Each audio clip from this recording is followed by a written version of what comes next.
In the sprawling, neon-lit corridors of the palace on the distant planet Zytheria, Queen Lysara roamed alone. Her steps echoed in the vast, empty halls, each sound a grim reminder of her solitude. The walls, adorned with shimmering crystals that reflected the planet's 3 moons, failed to lighten her burdened heart. Her regal figure, once the epitome of Varulian grace, now carried the weight of desolation. King Zorax, her husband of 300 years, had abandoned her. His departure was neither quiet nor dignified, it was a spectacle that resounded through the empire. The Varulian Empire, a vast conglomeration of planets and star systems, demanded an heir to stabilize its future. Lysara, unable to provide an heir, became the subject of pity and scorn, whispered about by her subjects and mocked by the court. The reason for Zorax's abandonment was as ancient as it was painful. Lysara could not bear children. Despite their advanced technology and mystical arts, the best healers and scientists of Zytheria could not solve the riddle of her barrenness. Zorax, desperate for a legacy and under pressure from his advisors, left in search of a new consort capable of continuing the royal lineage.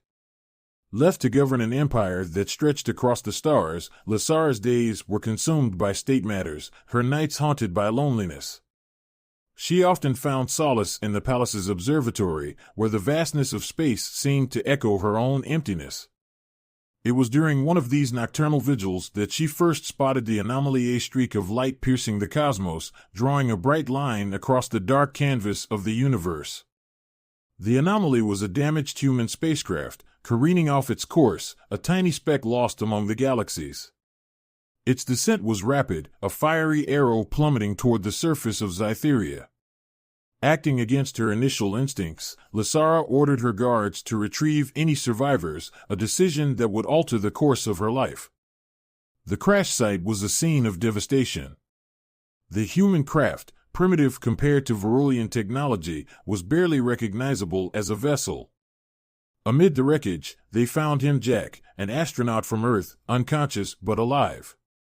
In a spur of compassion, or perhaps driven by a deeper, unacknowledged yearning, Lysara instructed her people to bring him to the palace.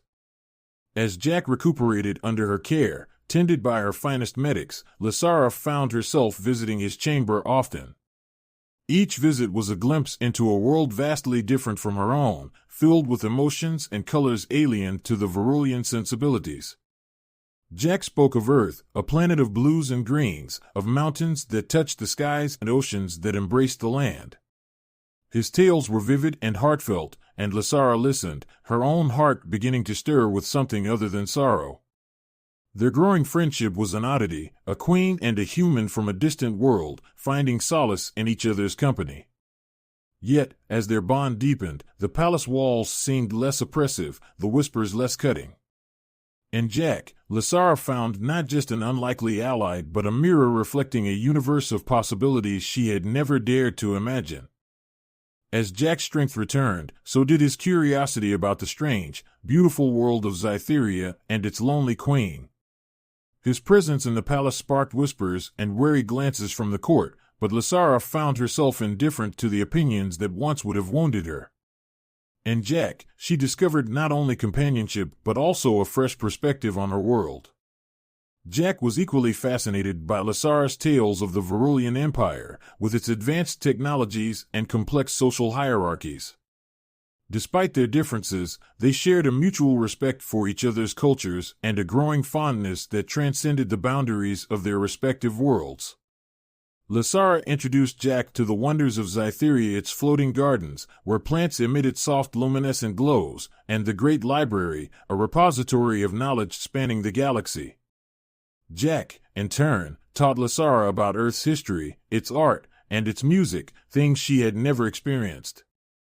They spent evenings listening to classical compositions from Earth, which Lysara found strangely soothing, vastly different from the discordant tones of Varulian music.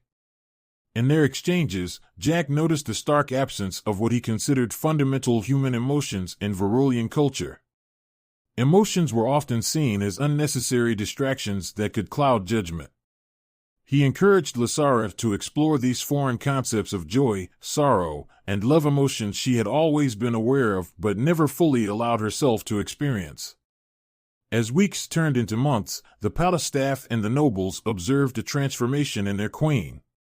She was more engaged, her decisions more decisive yet compassionate. Her people began to see her not just as a figurehead but as a ruler with the heart and vision necessary to lead. However, this change did not sit well with everyone. A faction within the nobility began to view Jack as a threat to the status quo.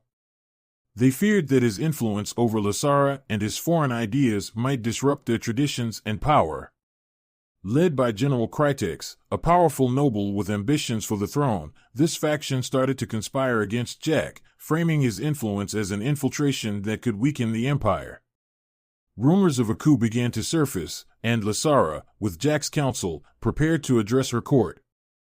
They devised a plan to demonstrate the strength of their alliance and the benefits it brought to Scytheria. At a grand assembly, Lysara presented a series of reforms inspired by her discussions with Jack, initiatives aimed at improving welfare and science by integrating Earth's innovations with Varulian technology. The assembly was a critical moment. As Lysara spoke, her voice clear and her stance resolute, the court listened intently. Some were swayed by the vision she presented, impressed by the tangible benefits already evident from her collaborations with Jack.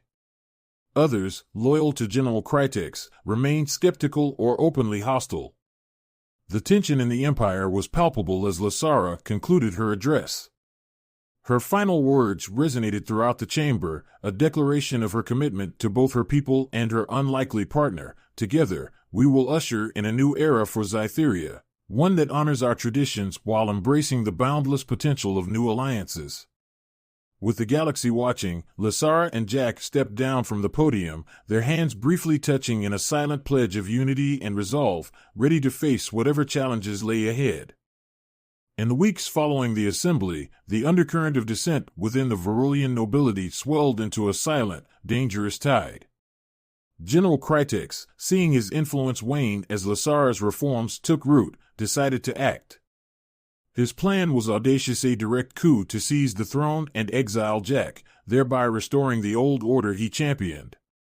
One fateful night, under the guise of a routine military exercise, Krytex mobilized his loyalist forces. They moved stealthily, surrounding the palace with the intent of capturing it before dawn. However, their movements did not go unnoticed. Lysara's own elite guard, forewarned by their intelligence network, prepared to defend their queen and the palace. As the first signs of attack became evident, Lysara and Jack were quickly ushered into the war room. Surrounded by her most trusted advisors and equipped with the best surveillance technology, Lysara watched as her empire teetered on the brink of civil war. Jack stood by her side, his experience as an astronaut, though not military, lending him a calm demeanor under pressure. Lysara addressed her troops via the empire-wide communication system, her voice a beacon of strength amidst the chaos. "This is not just an attack on your queen," she declared, "but on the future of Scytheria itself. We stand at the precipice of greatness, and we must not let fear drive us back into the shadows." The battle for the palace was fierce.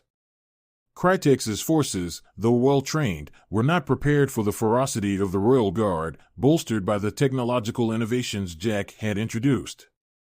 Drones, once used solely for surveillance, were repurposed to create a dynamic shield around the palace, while advanced non-lethal weaponry helped subdue the attackers with minimal casualties.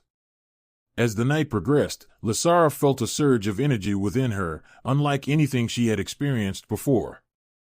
Jack noticed a subtle glow emanating from her, a manifestation of her latent Varulian powers. This energy, long suppressed by her emotional detachment, was now unleashed by the deep connection she had forged with Jack and her people. Emboldened by her newfound abilities, Lysara took a more direct role in the defense.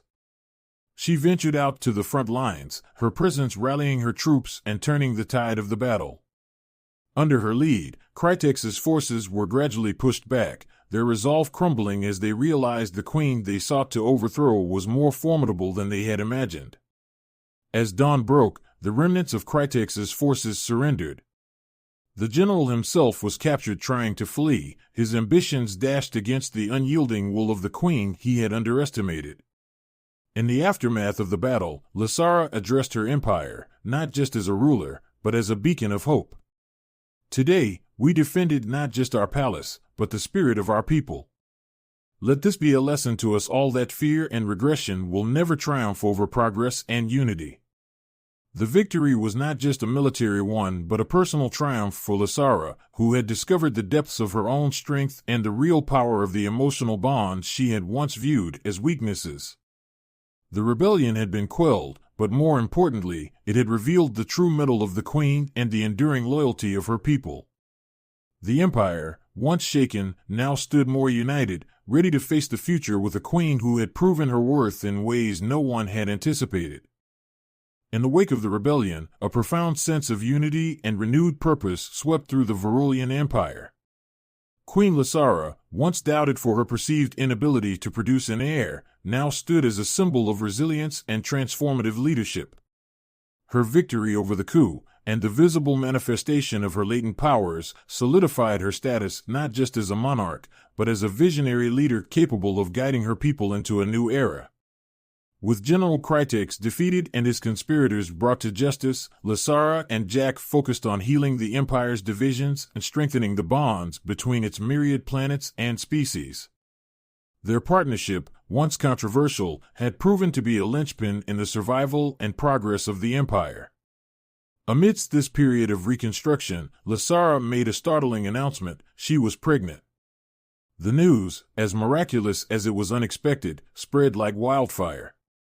Speculation abounded about the child, who would be a symbol of unity between two vastly different species. Lysara's pregnancy also served as a poignant emblem of personal and political renewal, symbolizing a fruitful union that transcended previous limitations. The Empire, curious and somewhat apprehensive about the implications of such a unique heir, watched as Lysara approached her due date. Meanwhile, Lysara and Jack used this time to implement further reforms, including greater technological and cultural exchanges with Earth, fostering a deeper integration of human innovations with Varulian technology. As the child grew within her, Lysara felt a profound connection to her people and a responsibility to ensure a peaceful world for her offspring. She worked tirelessly to establish a council representing all the major planets in the Empire, ensuring that each had a voice in her increasingly diverse administration. Then, as if drawn by the winds of change, King Zorax returned, seeking to reclaim his throne and assert his rights over the child. His arrival threatened the stability Lysara and Jack had fought so hard to achieve. However, the Empire rallied behind their queen, who had demonstrated her prowess and commitment to her people's welfare. Zorax, faced with the undeniable loyalty of the Varulian people to Lysara and the legal reforms she had enacted to safeguard the Empire's future, found himself isolated. In a climactic assembly, Lysara addressed Zorax's claims in front of the Empire's governing council and a gathering of its citizens. The future of this empire, she declared, will not be dictated by the past nor by claims of blood alone, but by the will of its people and the leaders who serve them with honor and integrity. Zorax, seeing the unity of the empire and the love they bore for Lysara and her coming child, withdrew his claim and departed, leaving the empire for good. His departure marked the end of an old era of rulership based on lineage and power by birthright alone. When Lysara's child was born, a grand celebration ensued, marking not just the birth of a prince but the dawn of a new age for Zytheria. The prince was a blend of human and Varulian traits, a living bridge between two worlds. His birth was seen as a sign of the new paths of peace, cooperation, and innovation that lay ahead. Under Queen Lysara and her consort Jack's guidance, the Varulian Empire entered a golden age of prosperity and technological advancement, embracing diversity and valuing emotional connections alongside logical governance. Lysara's story, from a desolate queen to a revered leader, became a legend, teaching future generations about resilience, the power of love, and the importance of embracing change for the greater good.